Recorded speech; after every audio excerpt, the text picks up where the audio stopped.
What's up everyone, welcome back to Kevin on Cars. My name is Kevin and today we are reviewing a 2016 Mini Cooper JCW. This is paired with a 6-speed manual transmission right here, and then it has a B48 engine which outputs 228 horsepower from the factory, but I have a Dinan tune that makes it up to 270 horsepower. So, as many of you might know, this is my personal daily driver and canyon carver. And although I have featured many featured this car on many videos, I've never formally done a review on it. So today, I will be reviewing it. And yeah, let's start with a walk around, and I'll talk about some mods that I've done on it. So let's just open the engine. Start from the front, which is the engine. So yeah, this is the B48 right here, and this is the Dinan stage 1 tune. It's a piggyback tune that connects to these couple wire plugs here.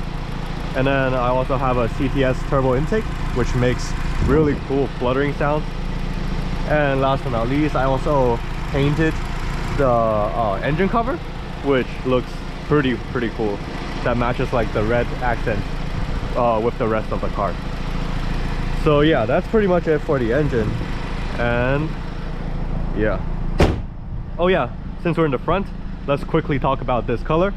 This color is JCW only color. It's called Rebel Green, and in my opinion, this is the color to get if you get a JCW, because it's just so unique.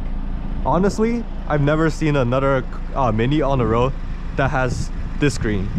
Most of the green are usually the British racing green on the road, which is like slightly lighter. So yeah, let's come here, which you can see these are modified Neuspeed RSC 12 wheels. Compared to the factory, these are 18-inch and it's 19 pounds only, and the factory ones are 25 pounds. So on each corner, I'm saving 6 pounds of weight, which is a lot since this is unsprung weight, and then also rotational mass. And second, I also, you can't really see it, but inside I have the yellow stuff brake pads, which are really good for back roads, but I haven't taken on a track yet for like a serious session, so I can't really comment on the track performance. And I also have the yellow stuff brake pads in the back as well. Oh yeah, and also inside here, you guys can't really see it, but I have the Neuspeed 22mm sway bar on the stiffest setting, and you guys can check out this review right here where I talked about the before and after differences for this sway bar, and I will talk about, like, this is literally one of my favorite mods on this car for performance. And last, we're in the back and talking about my favorite mod, and which you heard a couple seconds ago, is this exhaust. This exhaust sounds freaking amazing, and it just makes like the best pops and crackles in the world, and really like made this 4-cylinder alive. So yeah, that's pretty much it for the exterior mods and like walk around. So yeah, let's go back inside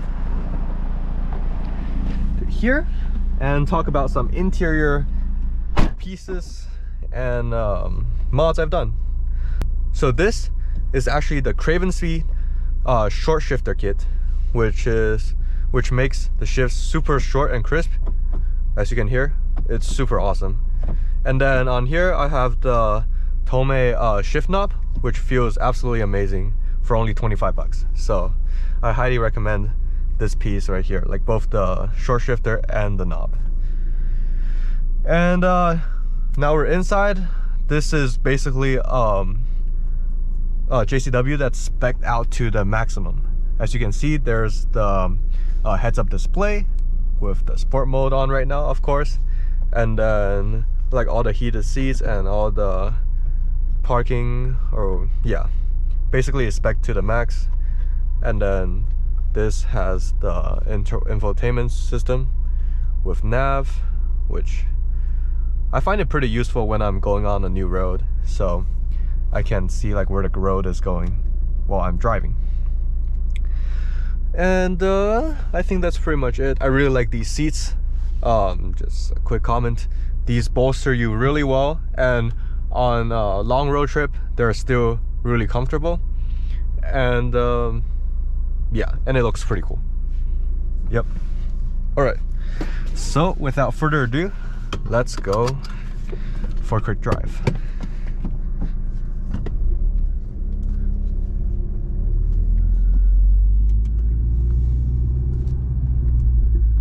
So second gear.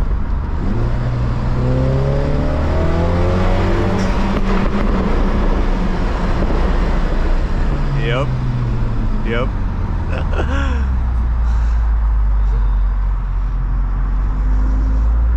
Exactly. Like, I'll say with this car, with this power, and with only, well, I got it around like $18,000. This is the most fun you can get for this money. Like, I'll be very, very honest with you. This is the most car you can get for $20,000, under $20,000. Let's just continue to talk about the fun factor. So like, just in the city, like 4th gear, I don't even need to downshift. I can just, there's so much power.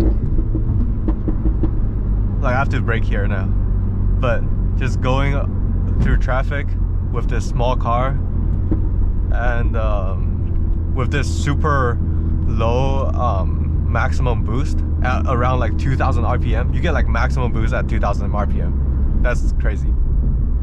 Like, I can just go 5th gear, actually probably 4th gear, like 2,000 something. Full torque. And then you get those pops, of course.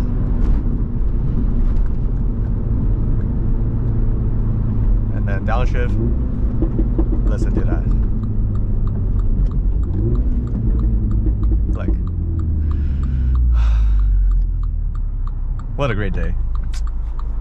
Like, that's what I think every time I get into this car and just drive it anywhere, regardless of me going to the groceries or like going to school, going to a haircut, you know?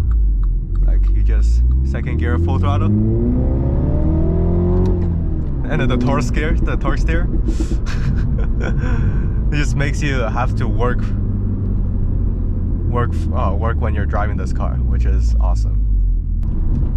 So in terms of the gearbox, it's absolutely amazing. I really like the gearing, the shortness of the gearing. So let me demonstrate real quick. Like 4th gear, 3rd gear, like at 60 miles per hour is almost as like 4.5K, which means that the gearing is super short, which means that it's really fun on back roads and in the city, because you can just keep shifting from one gear to another at ease. So okay, red light. Let me demonstrate how short the 2nd gear is. So 2nd gear, yeah, top of 2nd gear is about like 50 miles an hour, which is awesome. Like in a city, you can just get to top of 2nd gear every time from a stoplight, and then without breaking the speed limit. So yeah, that's what I love about this transmission the most. Other things is the clutch. It has a pretty long travel, and it's pretty heavy for a normal car. So that I really like that, actually, because it makes you feel like you're driving a sports car. And the bite point is very clear. and it has a very good feel to it. And in terms of the shift knob and shifter, I actually have the aftermarket one, as I explained earlier. And this is absolutely amazing, and it's a must-have upgrade for this car. So like this combined, it will probably set you back around $250, which I think is absolutely worth it. Like the whole short shifter kit and the shift knob. Like right here, I'll do another second gear pull.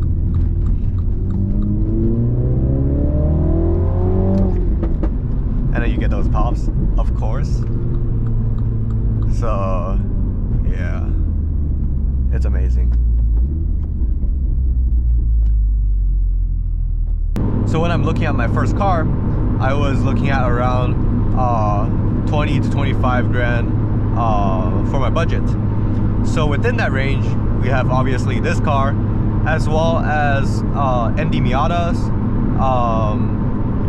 also like a high mileage M235 from BMW, and let's see, you have Focus ST, Fiesta ST, and Golf GTI.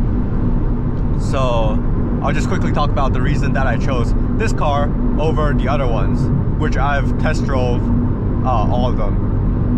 So compared to a Miata, the Miata is just impractical. Since this is my only car, I need the practicality to fit more than 2 people in a car. Additionally, I need space for grocery shopping and like putting my basketball stuff, or like going on a road trip to put my suitcase in the back. And the Miata is probably just way too small for that. So as the only car, I thought the Miata is just not enough in terms of practicality. So compared to a Fiesta ST and Focus ST, it's the Focus ST actually have a hydraulic steering, which is more fun than this car in terms of steering feel. However, what drove me away from the 4 products is just the interior. The interior compared to the Mini is just absolutely disastrous. It's like you're just driving the most normal car you have on the street, and then like every time you sit in it, like for this car, I feel like I'm sitting in something special. Like looking at all the circular designs, like this dash, and like all the all the infotainment and the lights and stuff, it just feels like a very cool car with personality, which is something that the 4 products is missing. So yeah, the interior is the biggest thing that drove me away from like the Fiesta and the Focus. But in terms of handling, when I was driving it on a test drive, the handling was great. It's as good if not better than this car. Like the steering preciseness is just better in my opinion in the Fiesta and Focus ST. So yeah, those are for the 4 products. And for the GTI, yeah, GTI has a very good interior, and it's also, I would say, objectively more faster than this car because the GTIs have LSD. However, the GTI I think is just a bit too daily car than I wanted. So it's like very comfortable, and the gearing is a bit taller as well, which is good for back roads, but in the city it's just a little bit too tall for to have fun. But the GTI is definitely a car that I would own, like for my first car. I would say that's a very good first car as well. Oh, and one more thing is that the GTI it just doesn't look that special. It just looks like any other Golf. But like compared to this Mini, especially that I have the Rebel Green and the red rooftop, and then yeah, I just think the Mini just looks way better, just in my opinion. So, but overall, I think GTI is a good car. If you guys want to like test drive one, you should definitely take a look at that car as well. Like that's something I would totally recommend. So those are the competitions, or like the cars that I've looked at when I was considering getting my first car. And that's why I chose the Mini, because of its fun factor, and then all the interior is great, the exterior looks amazing, and yeah, that just sold me to getting this car. So that's pretty much it for today's review. I hope you guys enjoyed the review as well as this drive. And before we go, let's do a quick pull.